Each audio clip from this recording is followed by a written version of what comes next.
because there was nothing else in life. That's it. Like, we're filming this. Like, there's not a mortgage and taxes and family and all these other like real world things. Lives and yeah, like you're just focused on, did my 270 look dope or not?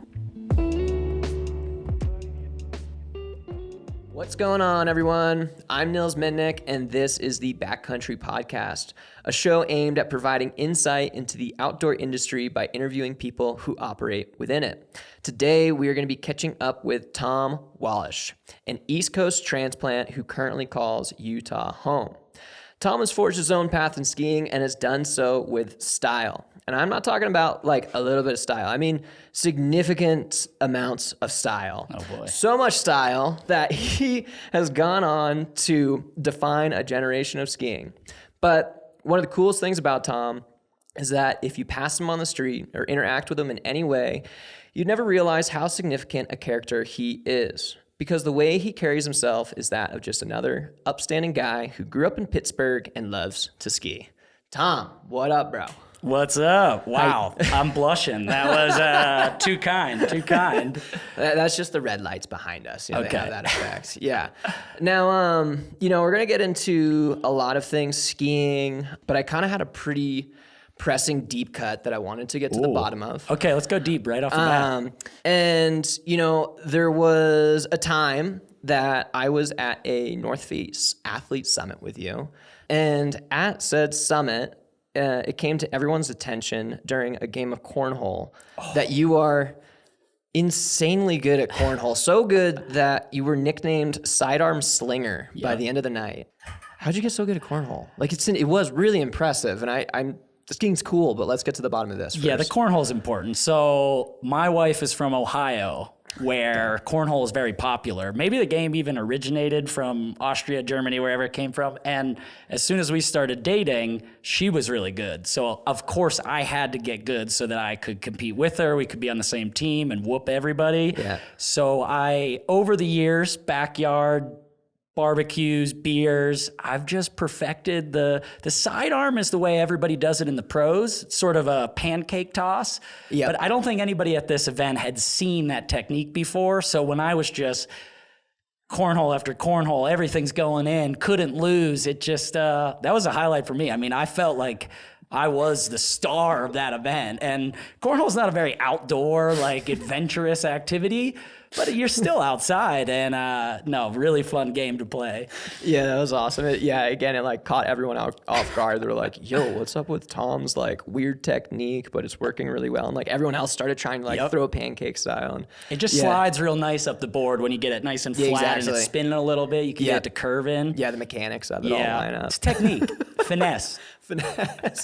Oh man. All right. Well, let's get into some skiing stuff. And first off, maybe a good way to start this to set the stage is what was and what is 4x9? Oh man. Okay. So 4x9, I moved out to Utah in 2006 from Pennsylvania, and my first freshman year of college met up with a bunch of East Coast guys from Vermont that had started this crew called 4x9. And it's like the ski take on what like finger on the trigger was for snowboarding, and this like hip hop sort of like super rap influence, tall tees, backwards hats. Like it was our version of that. And just like a crew of guys that came together as freshmen in college, living away from home for the first time, drinking beers and like being alone and skiing every day, and just being so heavily influenced by a lot of old skate culture, by hip hop, and like just like making videos to rap music and like tech skiing, and just like a crew that was like kind of just not a joke by any means, but us being absurd because it's just fun and we were kids. And it grew into like a real production company. We started making more than just like web edits and made full-length videos and started making some documentary stuff and video blog stuff, and it just like spiraled out of control. But really at its heart, it's just a bunch of young white kids acting thug. It's kind of embarrassing to look back on, but it's a time I'll never forget. At least you own it. It's interesting, because I had a similar experience that my breakout into snowboarding, or at least like my significant breakout into snowboarding, was during college, linking up with like a group of friends, and our crew name was Lick the Cat. Oh yeah. Of course. And yeah, same deal. Like we liked to party. Instead of like the thug music, we thought like Shakira and like Britney Spears and pop music was ironic. like ironic to like put into all the edits. And yeah, I mean, it's kind of interesting, man. You know what I mean? Like, because I mean, I had like taken a shot at trying to pursue snowboarding through traditional contests, and then kind of in my later teen, early 20 years, found success through filming.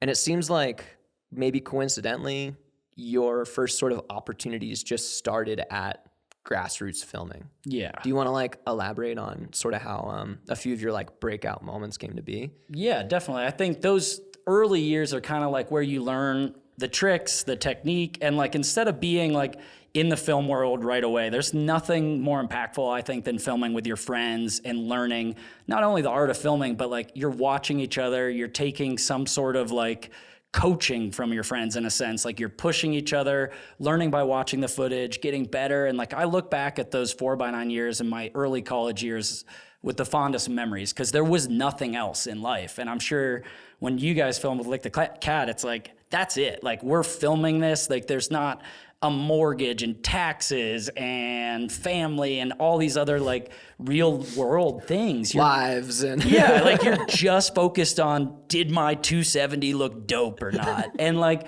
it was so cool to just be so immersed in skiing. All we talked about, all we watched was ski snowboard movies, tricks, rails, what was going on. And like, that's how you like find the true love and passion for it. And I don't think I would have learned half the tricks I did or made it into contests or real world filming without like having so much fun in those early years doing it. And it's that first year where we filmed edits. We were gonna film a movie, and I filmed a video for Level 1's Super Unknown Challenge, which is like a video contest to discover unknown like talent across the country. And my video, like we worked really hard on it because we were filming every day, like skipping class, who cared? It was like, I was in World of Dinosaurs class. It wasn't any major specifics yet. Like you could skip that. I don't need to know what the Tyrannosaurus Rex really looked like. And we were so focused on just skiing, 9 to 4, park skiing, skiing up at Brighton, skiing like Powell, doing everything that like, that video is still one of my best videos I think I've ever made. And it got widely seen over the internet, was maybe one of the first to like go viral, like got hundreds of thousands of views on YouTube when YouTube was out and people put stuff out, but it wasn't where ski movies went. It was where like funny viral videos cat went. videos. Yeah. Because this was like around, was this like 2009?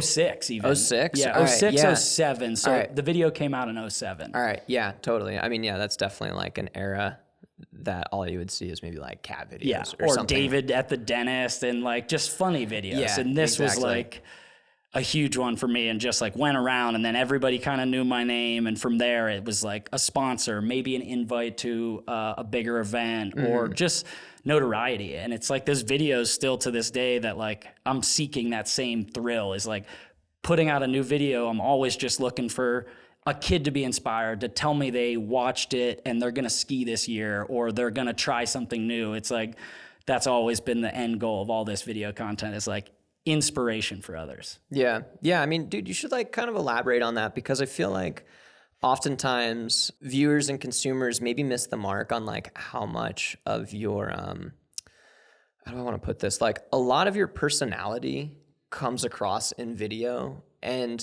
for at least in snowboarding, it's just, I'm sure it's the same in skiing. Like if you are reserved, you almost see that in the riding, and it can come across like more robotic. But then when you are like actually you're yourself in a way and like expressing who you are, and this is like maybe a artistic perspective on it, like that shows and what you're into. And I feel like that's something that you probably, it just seemed like it came naturally for you in a way that you were like leaned into who you wanted to be, and that came out in the means of skiing. And like it seems like it was really well received and connected with your audience in a way. Do you feel like that was kind of the case? Yeah, definitely. I think the videos compared to like, I compare it always to a contest run where there's no music, there's announcers, you have like 20 seconds to the bottom to look at the camera and show any sort of personality. Like for all of us in snow sports and the outdoor industry, like we're marketing products at the end of the day, and the video content in comparison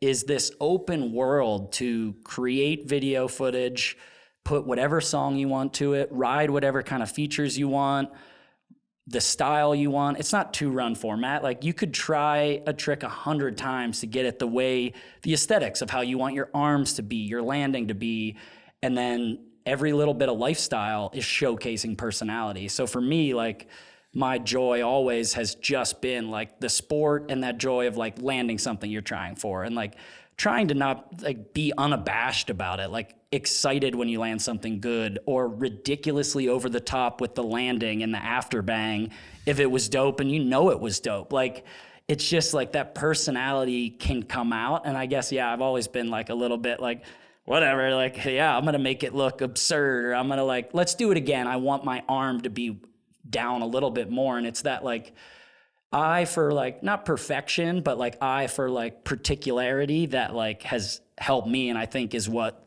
has made me kind of a big deal, or kids like to watch. It's not always my run in the contest or my video part might not have the absolute hardest tricks, but whatever trick I do, I'm not gonna try the next hardest one until that one is like damn near as perfect as I can get it. And I think that comes across in the videos and hopefully inspires kids that like you can just continue to perfect stuff. Yeah, totally. Can you kind of elaborate on, and we'll get into your competitive streak and era in a second, man. But like I want you to kind of like, could you elaborate on style, and why was it that, especially early on and now throughout your entire career, it seems like style has kind of been at the epicenter of your skiing? Like, what is it and why is it important? Ooh. What is it to you? What is style? I mean, to me, style is the side of ski, snowboard, or outdoor sports that is not judgeable, not really like classifiable, but it's just something that makes it look, to me, I've always thought good style is someone that makes it look effortless, makes it look so easy that you could go out and try that trick. And that's kind of what I've gone for. For other people, it means other things, but you can quantify every trick. It's going to have a degree of rotation, but like you can't really put a number or like a judging criteria on style. And it's just so cool that it is so subjective, that everybody can be different, and there can be a different pathway for everybody. Then you don't have to look like an athlete that came before you. You can do something slightly different or move your body in a different way. And for me, it's just what I've focused on, I think, just because, I like the sport to look easy. I know it's not easy, and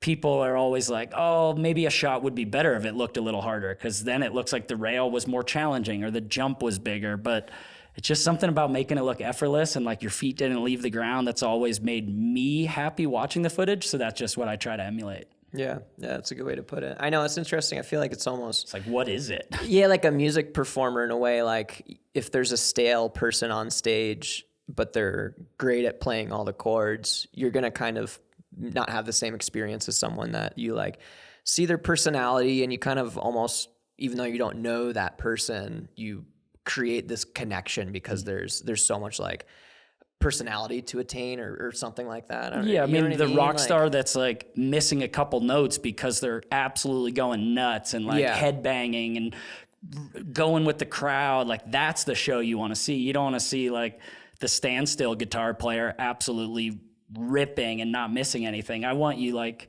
I mean, and that's more of like a sending thing, but somebody, it's to me, style, I think, is flavor almost. Like you can have a great recipe or have a great trick arsenal, but like style is the flavor that like makes you remember that dish more so. It's just like, it's memorable not because what the trick was, but because it like makes you feel something. Yeah, that makes everyone else feel something too. You know, I feel like, style, it's like, I don't know, I tried to lean into that with my riding early on. That was just like what my coaches and peers sort of pressed into like my riding, and the riders that I looked up to were sort of known for being like their aesthetic and their style and their flow. So it was less so being focused on trying to learn the next biggest trick, but that emphasis on like, oh, well, people appreciate and I kind of enjoy if I can like create this experience in a way of like, if my method or my front three or, my heel side turn is like, looks like unique and has flow and it is like, I don't know. I've always been a little in a way, right? Right. I've been jealous of like a lot of snowboard culture. I feel like is built around like, you can't do that trick. That was too much. You got to learn the basic first. Like, I think in skiing, we got a little over it at a point trying to just keep up with like the rest of action sports. And now it's come back to a really good place. But like, the snowboard culture did a great job of gatekeeping's the wrong word, of like managing the youth. Like, I bet your coaches were like, you're not trying to back 10 yet, dude. Your back 7 needs to be perfect. Yeah, and totally. That's something that's like finally caught on these last like 5 to 10 years. And now like the ski kids are learning, you better do the 7 first before you learn the 10, or learn the 7 left, right, switch, then move on. And that just like, that's where good style comes from to me, is like the perfecting each building block so that you have whatever, a sturdier castle at the end of the day. We call it good fundies. Good fundies. Yeah, good fundamentals. Yeah, and that's so important to all the kids out there listening. Like, just take a step, go slow, don't get hurt trying the hardest next trick. Perfect the little things, then you're going to guaranteed land that harder trick with good fundies. Yeah, totally. Dude, so let's talk about your sort of transition and break into the contest scene. Yeah. And what did the contest scene look like when you started? Where was like the skill level at? Because if it's similar to snowboarding, you were like mainly competing like 08 to 13. Was that like sort of the block? Yeah. A lot happened in competitive skiing and snowboarding, at least in snowboarding in that window. Yeah, so can you just like kind of paint the picture of what was going on when maybe you're like first X Games or something like that? Yeah, when I first stepped into like I competed for a while. The end goal was always I competed because they had good parks. It's like I could travel the world and ski a different good park.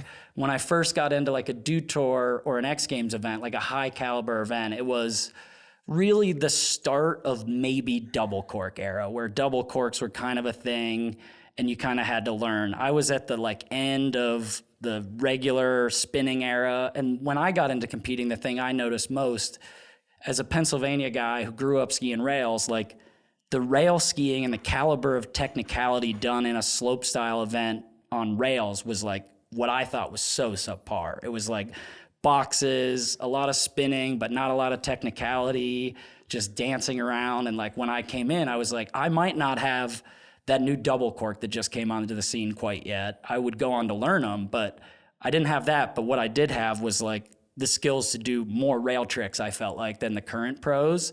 And that's how I stood out, was technicality on rails, trying to just be really smooth and stylish. And the first big win I had, I won a Do Tour in 09, and there was lots of guys in the field doing harder jump runs than me. Like, I did 2 1080s, a left and a right one, and there were double cork 1260s in the event. But my run just was a full package because I had rails and I had style on it.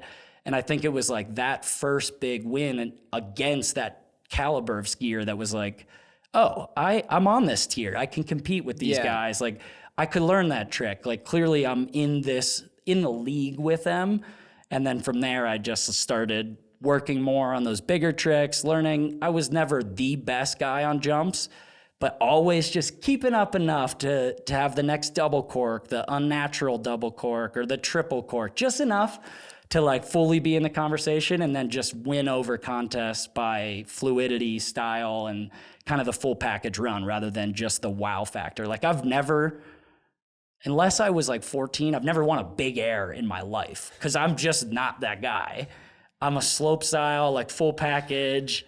I don't think I've ever won a big, maybe when I was like 14 at my home mountain, but that's it. Okay, yeah, full package. It makes me think you're like a car salesman or something. You're like, you're like fully okay, loaded. This isn't like, your beefed out Jeep Wrangler, but what I can offer you is a one-time deal at the full package experience. That's me. Fully loaded. Oh, yeah, I mean, I'm sure that was like, you probably kept getting like a lot of positive affirmation during that time period too, because at least in snowboarding, like with the onset of, it's like the onset of the double cork led to the onset of maybe like style being less important. Because like True. up until that point, it was almost like everyone could do 900s and 10s. So it was sort of who was doing them the best. Exactly. And then I remember seeing like a lot of double corks and the triple corks coming out that like you're spinning so fast that they don't necessarily look sketchy because you don't have time to flail. If you flail, you're going to be falling.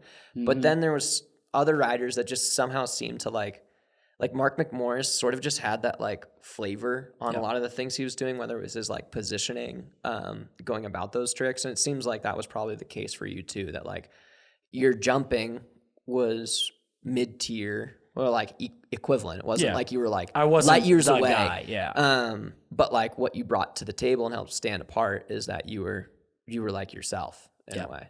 I think, being myself, and also like not giving the judges anything to dock. Like if you do the next hardest trick, there might be a hand drag on the landing, or there might be like a little bit you open up on the new triple cork or whatever it is. But like for me, I would just do the tricks I knew for the most part I was going to land perfectly. And it was, if you give the judges nothing to critique, even if the run maybe isn't as hard as someone else's, they're finding bobbles, they're finding miscues. If they're like, wow, that looked so good, like what are you going to do? Like you got to give it to him.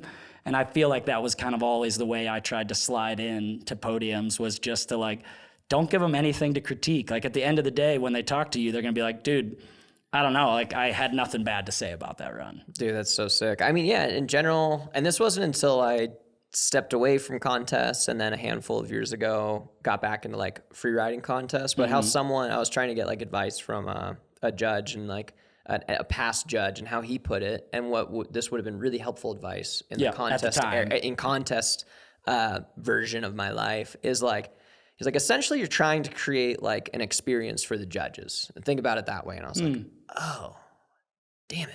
And okay, you know, instead of just trying to figure out what's the hardest trick you could do on each feature. What's the hardest trick? But like, you know, you look at it as like the guy or gal behind like the scoreboard, they're a human being, and they are judging you.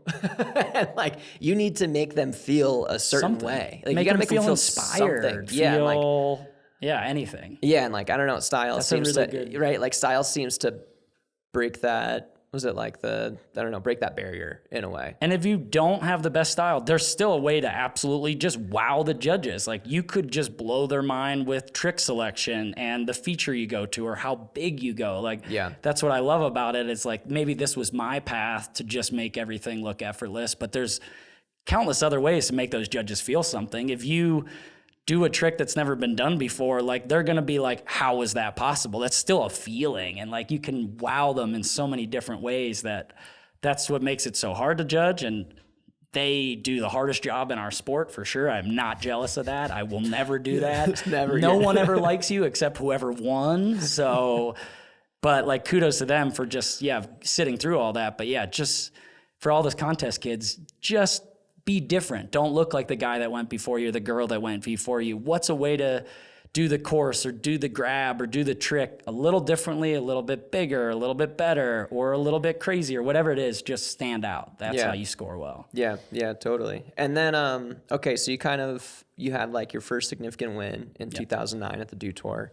And it seemed like things just sort of snowballed pretty quickly after that. Like, it wasn't like there was this long, from my understanding, you didn't seem to have like a decade of Rev Tour or like regional contest development. It was like, once you're in it, you were almost like the guy overnight.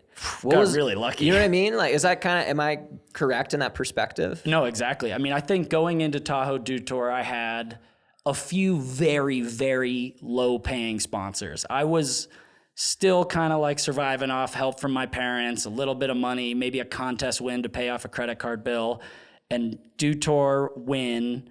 And then the sponsors that came along with it, the invites to the Dew Tour next season, to the X Games next season, to all the big events was like, it was from 0 to 100, not in terms of like how I felt about my skiing, but the respect I got from the industry. When I was younger and we put those videos together, every kid on the internet thought I was probably making tons of money and I should have been in X Games and I was the best ever. And I was like, thanks, guys. I love the support. I feel like I am, but like the industry as a whole needs a little bit of proof of validation. Like they need a contest win or a film part with like in a movie at the time. It wasn't like you couldn't make a web edit and be the guy. Now you can. But at the time, it was like, why wasn't I in the big DVD release movie yet? So that win and then that following season with better brands helping me, more exposure, more money to travel, went from literally feeling like I was on the verge to like, oh, wow, I'm here. I am like a pro skier. I don't need another job. I'm making money. What do I do? Like, Dude, what did that even feel like? Were you kind of just like, was there any imposter syndrome or anything like that? Or were you just like, finally? Or just like, I think I was like, finally. Yeah, kid in a candy shop in a way of being like, I had a little chip on my shoulder at that time. I mean, just seeing guys in the events that I looked up to that were getting older, that were kind of like still competing. And I was like, I'm so much better than that guy. And it's the reason when I stopped competing, I was like, I don't think I can win this event. If I don't think I can win, I don't care about getting fifth. Like, I'm out. I'm out of the event. Some other kid deserves it more than me. Because when I was coming up, I did have not like a chip on my shoulder, but I was like a young, kind of super confident kid. Like, I want to be in that. I deserve to be in that. I would love to do it. And then once I got that chance, it wasn't like, I was still like, holy, I'm here. I made it. I was still so excited, but also like, okay, let's go. Time to show up. Yeah, totally. Well, dude, give me a rundown of your 2012 season. Oh, man. That was like your season of seasons, right? As far as like contests go. Run me through what that year looked like. That year was hectic. It was so fun. I was training that summer in New Zealand and kind of really perfected this switch unnatural double cork 10. And it was 11, 12 was the first year. There was a lot of like unnatural. So in skiing, same as like backside and switch backside, like whatever, spinning left and right. And I just started learning that, was putting it into runs, and somehow my jump run was capable enough to keep up with like everyone else in the scene. And then mixed with the style and the rails, I just felt like I had the full package that year. So yeah, from 3 Dew Tour events where I got first at all of them but one and got second at the third one, X Games, all the big events, I was first or second everything. Like, so much prize money, so much stress and events, but like never, oddly enough, never did I win an event on my first run or second run. If there were 2-run final, I won on the second. If it was a 3-run final, I won on the third. Like, never did I land a good first run. So it was like every contest worked out great for me, but like looking back on it, it's more pressure than I felt ever, because every single event was like, okay, final run, like I got to put up or shut up. And like, they always worked out. I don't know what it was, just like something that year clicked. And after you have one win, the season feels like a success. So like, you're a little bit less stressed. Like going into the third, fourth event of the year, I'm like, I've already won 2 events. Like, who cares? Let's just go for it. And then when there's less pressure, you just ski better. Yeah, dude. It was a fun year, though. Take me back. Those after parties by the end of the season were probably hitting pretty good. I spent a lot of money at the bar because the 10% rule, you got to spend 10% of your earnings on the fellow competitors. And it's not as much tried and true anymore. But yeah, everybody's like, Tom, you've been winning all year. Like, you better be buying us drinks all week. And I'm like, guys, I want to buy a house at some point. Like, I gotta save for a mortgage. Like, calm down on the expensive bottles. Oh man, before we kind of transition out of this too, could you describe what Afterbang is? Oh yeah, because that's an important part of your recipe, I would say. Ingredient. It's definitely a term stolen from snowboarding. I'm sure you are well aware. But to me, I feel like the ski scene really took it was a movie title and like kind of a joke for robot food. Mm-hmm, mm-hmm. It was a joke. We made it into like an over-the-top genre of style of skiing. And for me, it was always like just something different. Like, skiers landed a certain way, but we wanted to make it almost comical in a way. So Afterbang is almost after the landing, or when you're landing, after the real bang, which is the trick, a really hard trick or something cool. The Afterbang is the absurdity of the landing, where you're either swinging your arms, landing like pencil thin, rail thin, not bending your knees, staring at the camera, any sort of like Flair, additional flair and gesture to like arrogantly show off, yeah, I just did that and it was dope. Get with it. Like, I'm in this much control that I can keep playing around after I've done the trick. And it's just like funny. Like it was never meant to be serious. Like I became this guy that did the Afterbang, but it was always just like our friends as a joke. We always kind of did it. It was ironic. Like even if you do the worst trick in the world, like we always used to say, like, doesn't matter what the trick looked like, how'd the landing look?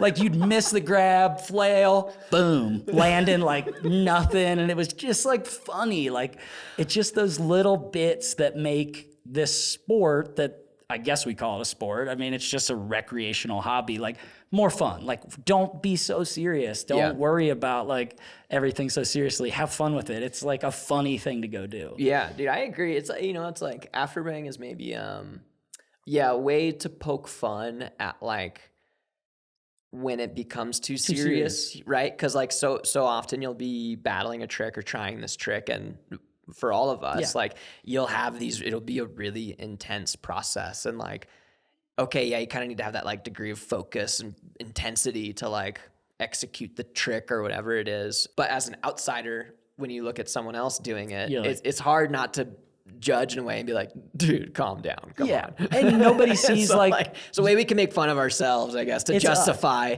how like, I don't know, dorky or how like ridiculous the process can be. And then, you can sort of at least in the film, nobody sees you trying that front sev on the backcountry jump like 10 times and ragdolling. And then the one you come around and actually land, like, of course you're going to be like, oh, yeah. And like, you're going to be stoked. You just like, or stoked or like, kind of like, what? Like, because you were probably at the top, like, what am I doing? Stop falling, you idiot. Like, no one sees that process. Such a pendulum in a way, right? Like, emotional pendulum. Highest of highs, lowest of lows. Can't have the sweet without the sour, they say. Yes. With that, you kind of had a sour season in 2014. Yeah. Correct? That led to you transitioning again full-time into filming. What did that year look like? Yeah, so 2014 was the first year free skiing was going to be featured in the Olympics, same year that slopestyle snowboarding was going to be in Sochi. And in the lead up to that Olympics, I had competed all season in 2013, filmed what I still think to this day is my best film part that I've ever had, the Wallisch project. It was a solo part that I did. And in 2013, fall, I'm training in New Zealand, skiing so hard, like every day. It's the Olympic year. We got to go hard. And blew my ACL just doing something dumb on a really icy, firm day. And then tried to compete all season without an ACL just to make the Olympic team because it was like a qualifying year. It was a qualifying year, not enough time to get surgery. And I really wanted that like one extra accolade on the competition history. And it was throughout that year, like going to these events, forcing through pain and injury and forcing runs that I didn't feel confident or excited about that like really made my mind shift from like, yeah, competing is fun, but like it's not all fun. When the weather sucks and you're forced to do stuff you're uncomfortable with, it's like I just lost that spark and maybe I just got older. So that year kind of taught me like, what do you love about this? Because it felt like work. I was going to all these qualifying events and trying to ski and it just felt like work. So by the end of that, after I got surgery, I think I did like 1 or 2 more contests, just kind of like sliding out of it, just like novelty ones. And then I was done. I was like, that's not it. That's not fun. I had been filming a little bit in between all those years and making projects, but still competing. So I never felt like I gave my full effort to filming or felt immersed in it where I was picking the trips, where we were going, and the type of skiing I did. So after that contest year, I was like, I think I'm done. Let's go full in on this film thing and just see what we can make it. Yeah. Yeah. It's a lot more fun, I gotta say.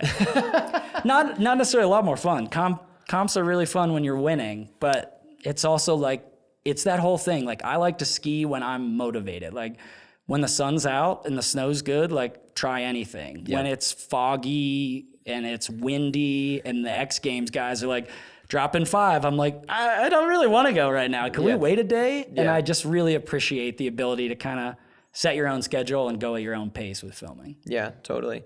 And what did that look like when you kind of leaned into filming? Because also, again, I think like a relevant thing to talk about at that time, like maybe there's, at least in snowboarding, there was this like 2012 to 2015, 14 window that a lot of the traditional film model phased out, is a way to put it. So you're like, I'm trying to think, like, I'm going to mess up the dates, but things like, Standard Films or MacDog Productions and Absinthe kept making movies for a while. But that was sort of like the bread and butter, is you either did X Games, Olympics, stuff like that, or you would join a full-scale production company and film a 3-minute video part that hopefully is towards the end of the video or the end of the video. That's the goal. Mm-hmm. At the time, it was a shifting point for snowboarding. Was it a similar shifting point in skiing into like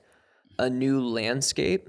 For sure. I think exact same story. I mean, I think we run so parallel sport to sport that it was the same thing. Like, we lost a couple of the big production companies. They just fell away to do freelance work and not do full-length movies. And then the camera upgrades that were happening and the ability for kids to shoot themselves and produce and to have the internet to get content out, like, democratized the whole content sphere of ski and snowboard. And it was the same thing where it, like, there's all sorts of avenues. Like, right when I stopped competing, you could still film with a big production company, make a segment, or it was almost like Instagram was around then. It was kind of like you could just start posting stuff. Yeah.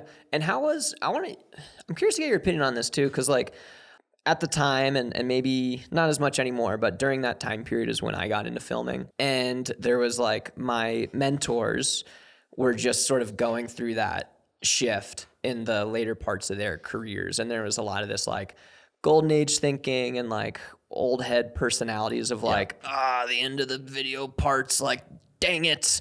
But for you, maybe it was like, I'm sure there were skiers that thought that same thing, and that was maybe a conversation happening like, oh, what the heck, like video parts are ending. But I would imagine you kind of had a different perspective on it, because grassroots or like a more level playing field of video content is how you like made your break into the scene. So you probably saw it as a positive in a way. Yeah, definitely. I mean, I think I was a little jealous to miss a little bit of that era where it was well funded. I just missed it by like a few years. Imagine having like the whole season paid for on a team video, and it's like all funded really well, and you go wherever. Like, what would you do to go on like a TGR trip to Haines, Alaska? It's 2004. There's like 3 other crews. Yeah, you have your compared to 30 now. I know, it's hard not to think back to that era. Like, I don't know. Sounds nice. An hour of heli time is probably like $1,500. Oh my God. The golden age. I know it is. I catch myself being like, oh, that sounds nice. Like, I mean, definitely like that was so cool about it. But I was, to come back to the point, like so excited to see it like leveled. Cause I came up and I was for 3 years, that guy that had video content coming out, thought I was capable technicality-wise to keep up with everybody, but like it wasn't that way yet. It was still, if you're not in the big movie, you're not a big name. So to see it change, I was like, great, more the merrier. Like, I have a place now, and also the kid like me, and that's kind of been my whole career. Like, looking back, like, what's the kid that is growing up in Pittsburgh or in the Midwest right now think? Like, what's possible for them, and how do I show what's possible and also enable the industry to like make that possible? Like, I got really lucky. I somehow made it coming from there. Like, not everybody can. Not anybody can just move to Utah even for college. So it's like, how do I make the industry as a whole do a better job of that? And for me, it was like, don't film the big production company. Like, let's move on to like web content. Let's move on to like approachable stuff. Like, give the kids something to strive for that's like obtainable. Yeah. You keep mentioning like kind of focusing in on inspiring kids in the previous generation. Is that something that just like inherently that's who you are? Because I think it's like it's cool to hear how much it like fuels or directs your skiing, is to kind of have that almost like service-based perspective. As a kid growing up skiing, were you idolizing like pro skiers and stuff like that? Oh, yeah. And it was this kind of your way to be like, I want to be that guy to give back because I remember how it felt. Yeah, pretty much. I mean, I just thinking back on my life and the adventures I've had, even if I wasn't a pro skier, I'd be in this industry. Like I'd be working at one of these brands. There's no way I would leave it. And the only reason full package. Because I just, as a kid, I was literally not that sports guy. Like I was bad at ball sports. I was like kind of just like the scrawny kid in high school who wasn't good at anything. And I found an outlet in skiing that I could be good at that was full of self-expression, full of athletic talent, but it was on your own. It wasn't a team sport. It was like you could go do it. It was with friends, but it was all about you. And like, it's grown me into the person I am. And I think I'm always kind of trying to inspire the next generation of kids because I know where I was when I was like lost at like 10, not really sure like what I'd be good at or where I was. And like, I found skiing and it's like my guiding light through life. And I just think for every kid out there, like show them that opportunity and hopefully it inspires and creates like, not every kid I inspire is going to make it as a pro skier. They probably won't be in the X Games, but like hopefully they find a lifelong passion and a thing to do with friends that takes your mind off the like hardships in life. And that's what it's always been for me. So it's like, I just want more kids to have that opportunity. I mean, I sound like all holier than thou and altruistic, but really it just, I really enjoy making videos and I hope kids enjoy watching them. That's the end all be all. Totally. You know, I think you kind of touched on something pretty cool there too with like lifelong passion, because I feel like a lot of traditional sports or I guess traditional sports, I'll stay like in that category. You can have these really stimulating experiences playing baseball or football or basketball and all these things through high school, maybe college, and maybe you go pro, but like, it is probably hard to recreate that championship season you had in high school playing football, even in your 20s, let alone your 30s, your 40s, your 50s, into your 80s, right? But like, that's this, I don't know, this is my soapbox pro outdoor sport speech. We're all is up like, on our soapboxes. Yeah. It's like, I don't know, there's something sick that you can like, it's lifelong. Yeah, it's lifelong. And like your experience as a pro skier and those like highs and lows you experience sort of just are like a part of the mix of when you were skiing as a 15-year-old and when you'll be skiing as like a 60-year-old in a way. You know, that's like the cool part is that they're just like these lifelong sports. Yeah, I mean, I bet you had a day this season where in Utah it snowed so much. Like there were a few days where like I can't imagine having more fun than I did when I was like a little kid learning a trick with all your friends. And then you get a day where it's like chest deep, you're with friends that maybe don't come out that often, your older friends that work another job now, and they get out and like the shared joy of experience is like so great that you feel like little kids. You're like falling in the snow and riding around and like there's just so much like childish joy to be had out there in outdoor sports that like keeps you young and feeling young, and like the mentality is just so cool. Yeah, I know, I love it. All right, so then, you know, you kind of transition into filming and you sort of start forging your own path, and like you're pretty involved on the production side. And if I'm correct, you pretty quickly like started your own production company. Did that just feel like it made sense, or was it more like, oh shit, there's no other production companies to move the pieces that I want to have happen? We have to do this on our own. A little bit of both. I think like I filmed for a couple years with Level One, with Field Productions, with our crew 4x9 and TGR here and there, and a couple different things. And I just felt the most fun I had was the years when like us as our crew as 4x9 kind of went where we wanted to go. These other trips I found myself getting called on to go on a trip. Like, hey, are you available this date? We're going to Japan. And it's like, yeah, that sounds awesome. But I also was like, there's a rail in Salt Lake I've always wanted to hit. I wish we could do this or go on that trip. And I just found a love for sort of the producing of the films, like just being more behind the scenes and having more of a say on like when, where, and with who we did stuff.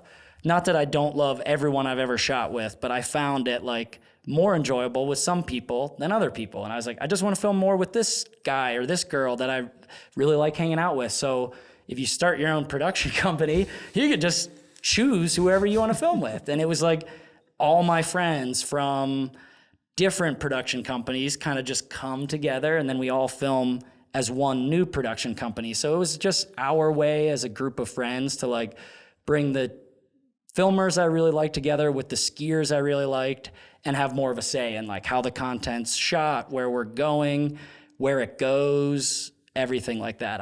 My big pet peeve back in the day was like having all the content behind a paywall, or at least behind like hard to reach DVD. I wanted more stuff for social. I wanted to use it more, and I wanted more content to get out there for free.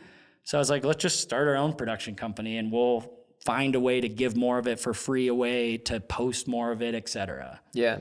With with, pitching content ideas or trips and whatnot to brands to help kind of fund everything, was there like pushback with the concept of saying like, yeah, the end product's just going to be for free online? Because that wasn't always the case. And obviously now it's just, that's what it is. That's the landscape. Was there ever kind of like, did you get pushback trying to like embrace what coincidentally has just become the new norm? Back in the day, I feel like lots of sponsors gave you money, but then assumed you'd be making money. So like that was their way of giving like film companies less sponsor dollars to make it. Like we used to, then when you sell the DVDs, that's where the profit comes in. So when you're going to give it away for free, you're like, well, now we need to fund the whole movie, the travel, pay the filmers. Everything needs to be covered by sponsors rather than like the filmer. I'm sure, like, imagine like Mac Dog movies back in the day. I've the heard DVD some of the royalty, sales. Yeah, the like royalty checks. So that's what, like, even if they don't make money filming the whole year, they're getting paid at the end. The end product is like valuable. And once you eliminate that, it was like, well, now we have to fundraise way more. So it just made like the landscape a little different, maybe a little more difficult. Mm-hmm. But not a lot of pushback. I think everybody sponsor-wise was like, yeah, we're going to give you the same amount of money, but put it out for free. Good luck. That's better for us. And our big sales pitch, too, was like giving the content to the brand. So like that's maybe not the way it always worked. And we were like, if we film, you sponsor our movie's over, here's a hard drive. Here's every shot of your sponsored rider for your social, marketing, ad campaigns. So we like subsidize the creative agency and the advertising agency for like Monster Energy doesn't have to pay someone to go film somebody. They're like, we've got footage of almost all of our athletes done and dusted. Like now we have it. And that was our kind of sales pitch versus older film companies that used to just hold on to it, like trying to sell another DVD and never give anything away. We're like, here it is. Like, put it on the internet. I don't care. Yeah. Make me a star, make your brand a star, sell product, do whatever you're going to do. Like, let's just level this all. Yeah. Well, I think that's like a super important part of kind of seeing the, like where the trend is going. And like, you could probably apply this to like almost any industry in a way. And like, at least for us and ski and snowboard filming, like kind of having the foresight to be like, okay, like, social media, not going anywhere. Like all these all these things, free videos, that's what like consumers expect. And like putting yourself in the shoes of what the consumer, like, that kid that just like wants to watch more ski or snowboard videos is like what they kind of expect in a way, and go from there. Right. Yeah. Like, I don't know. It's not always easy to try change that perspective on your end. I know like I've struggled with looking back on me, I've struggled with the idea of being like, I am still, and if I had an opportunity, attached to the 1 year project in a way, and even kind of letting go of that concept to try have 2 or 3 different trips that will turn into like some YouTube videos, and then it's hard to feel good about because we were raised on you're the like film segment. Totally. But like the reality of it, it's like what we're doing now is what the next generation is coming up on. And like, hopefully, I don't know, we'll see. Like, I want to get your perspective on this. Like the internet and technology, everything's like a pretty rapid changing landscape, but I feel like the current quote unquote model of what we do is sort of here to stay for the foreseeable future. Like, Do you see it changing, or like where do you see things going, or do you feel like we've almost experienced this shift and now the dust has kind of settled and everyone's sort of knows where to go? I think I agree with you on that. I think it was so dramatic there when social first came out and everybody became so focused on it. I think there is now, and I've seen it in discussions with brands, like there's still a focus on a 1 or a 2 year project of high quality content, of quality over quantity.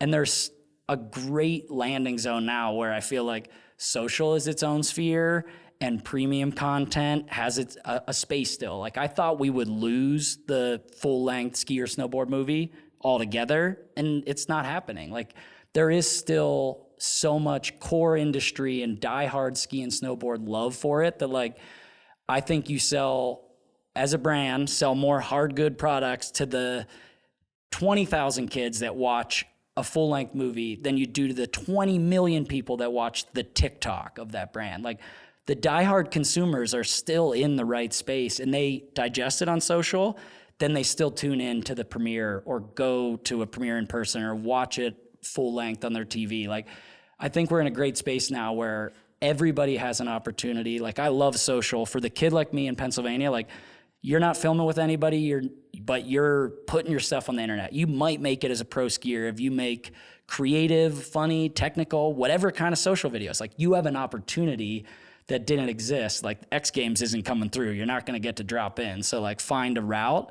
And then also for us, like the diehard older guys that want to film video parts, like there's still diehard older generation that's now a little bit older than us that grew up watching that is craving like a good solid piece of content to sit down and watch with a beer at the end of like a great shred day. So like I think everybody has a lane now because the industry's kind of grown so much. So I agree with you there. I think the dust is settled.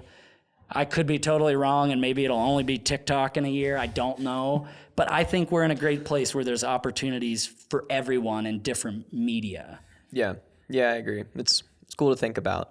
You know, I would love if you could kind of like touch on premieres. And I'm sure, you know, skiing has its share of like rowdy premieres. And like, why is a premiere so important?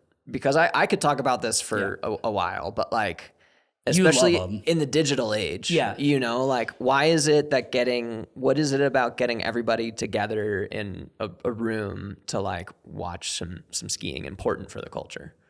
I think there's just so much about it is like the hype for winter, I guess, or like maybe just the like shared love for the sport.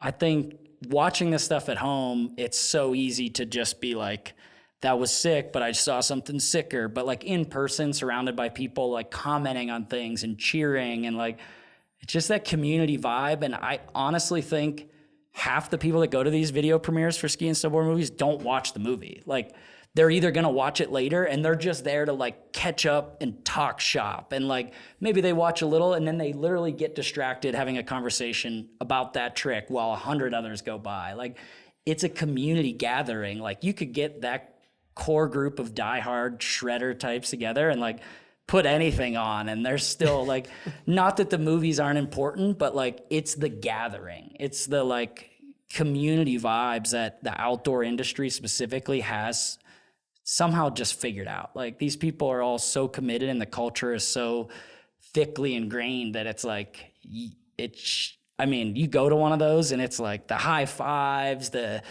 catch-ups, the even us, how was the winter? Oh my God, how sick. Did you have that day? Like it's just so cool how community driven it is. Yeah, totally. I agree. You know, and especially for a sport that's like, it is a rather selfish, like individual driven sport. No right? friends like, on a POW day, right? Yeah, right. Like, but how boring would that be? Like who are you gonna laugh with?